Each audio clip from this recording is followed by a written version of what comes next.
glanced up at her. "Unless," he added, "you wish to resign?" She shook her head. "Play," she said. "You can match my stake?"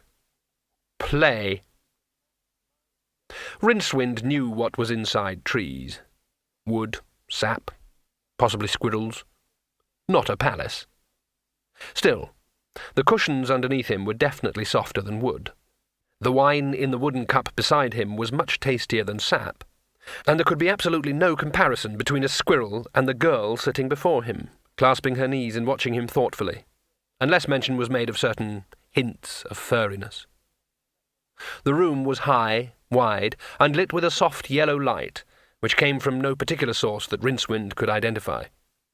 Through gnarled and knotted archways he could see other rooms, and what looked like a very large winding staircase. And it had looked a perfectly normal tree from the outside, too. The girl was green. Flesh green. Rincewind could be absolutely certain about that because all she was wearing was a medallion round her neck.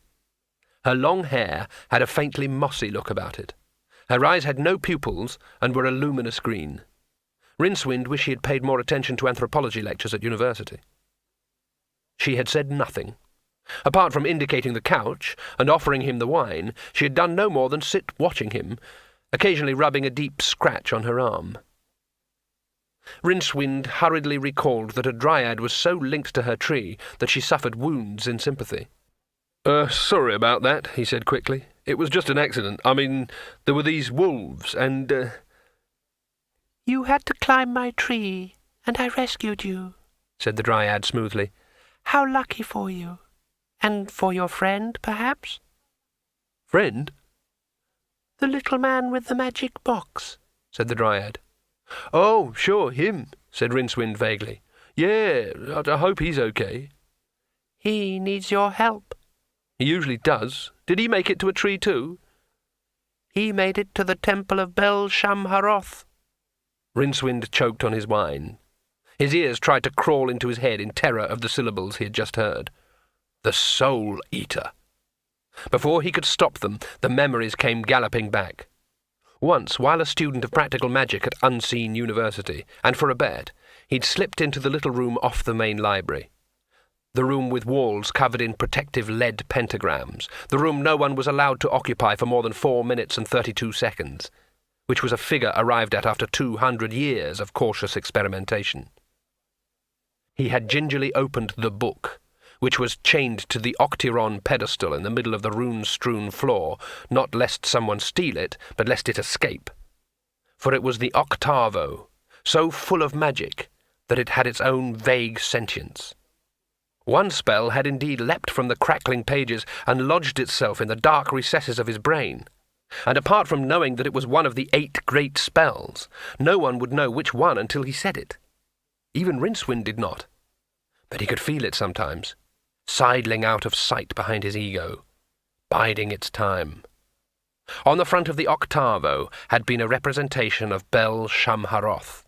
He was not evil, for even evil has a certain vitality. Bel-Shamharoth was the flip side of the coin of which good and evil are but one side. The Soul Eater. His number lieth between 7 and 9. It is twice 4, Rincewind quoted, his mind frozen with fear.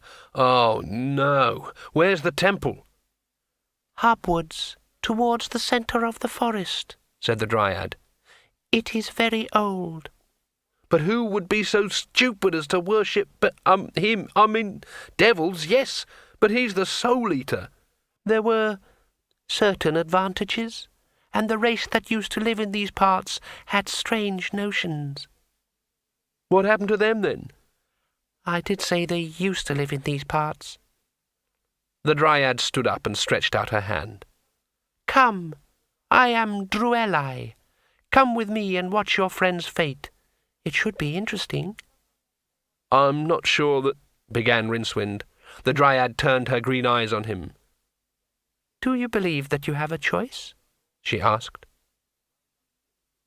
A staircase broad as a major highway wound up through the tree with vast rooms leading off at every landing.